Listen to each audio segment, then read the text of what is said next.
Hello, good people. I am Shereem Herndon-Brown, founder and CEO, Chief Education Officer, Strategic Admissions Advice, also the College List Builder. And I'm going to continue to discuss not just colleges with you, but strategies for colleges because right now, as we start to gradually think about the school year, increasingly I'm having a lot of conversations with rising seniors, even some juniors, but definitely rising seniors and their families about what is our early decision strategy. And we have to decide, is early decision right for your teen? Or dare I say, is it a trap? Is it something that your kid has to do or should do? It's complicated.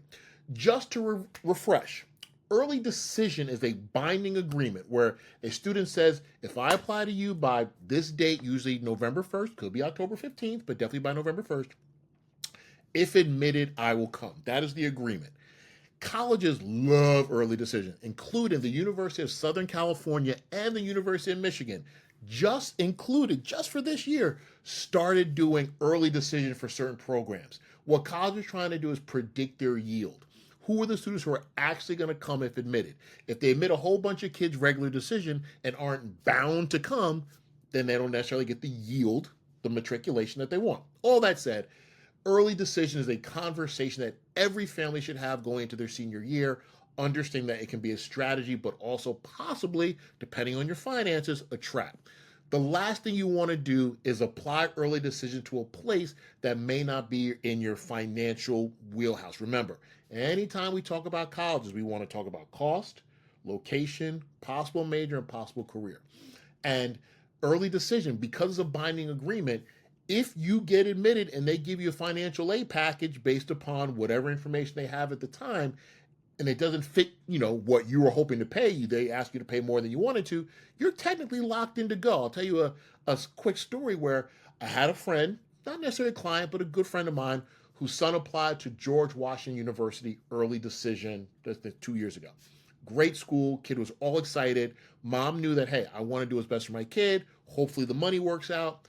The boy was admitted early decision, binding agreement to George Washington. He had also applied early action. Again, early action, rolling admission, early notification, priority decision are things or opportunities for kids to apply and not be bound to go. So he applied early decision, binding, and applied early action to a few other schools, which is perfectly legal. And by chance, he got into one of them. That school gave him a $20,000 scholarship. His mother had a conundrum, right? I've told this college we're coming. My kid wants to go, but this college is going to be significantly less. She decided with her son, again, who he was very understanding and supportive, cost, location, major, career, make sure you're having those conversations with your kids, understood that this was a better financial situation for them to go to, but he had to relinquish his admittance to GW early decision. Complicated issue. It doesn't have to be. Think about money when you're making these decisions. Think about early decision. Is it right for your kid? Do not apply to early decision out of desperation. I got to apply early decision somewhere. I understand it. I don't like it as an educator, but I understand it. It can be used as a strategy if it's one of those top 3 schools that you're considering, but it all comes down to cost, number 1, location, possible major, possible career. So early decision, early action, rolling admission, these are conversations that you should be having with your kid right now. We want to make sure that you understand the pros and the cons of early decision, early action, blah, blah, blah, but make sure that you use it because you want to use it. Understand that it changes the game. It changes your list because of how different schools and programs that they have. Colleges, if they have early decision, would love to admit as many students as possible. Some have some gray areas where they only admit a certain percentage of their students early. That's fine.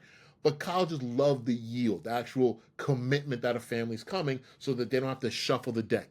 And it skews the odds, but not for everyone because of the finance. So it's confusing, but it's a brilliant strategy. You don't want to use it unless you have to. Understand all of it. One of the reasons why I built College List Builder is because I like thinking about this stuff. I want you to have a list of possibly an early decision school, definitely some early action schools, possibly, or dare I say, some rolling admission schools. Regular decision, which is due January 1st, you have a little bit more time. In a perfect world, students, families, I would love for you to think about applying to college to some early action minimum schools in September, October. Not everybody feels that way, but I do. I like that kids have options. I built College List Builder specifically to make sure that kids are thinking about this and families understand how this works so that they can have options. If you want to enroll in our College List Builder program, I'd love you to, but I want to make sure that you understand how early decision is a strategy, but it's not a lifeline, if that makes sense. Hit me up. Shereem Herndon-Brown, Strategic Admissions Advice. I call myself the College List Builder because it's what I love to do. I'm pretty good at it. Hit us up, and hopefully we can help you. Be well.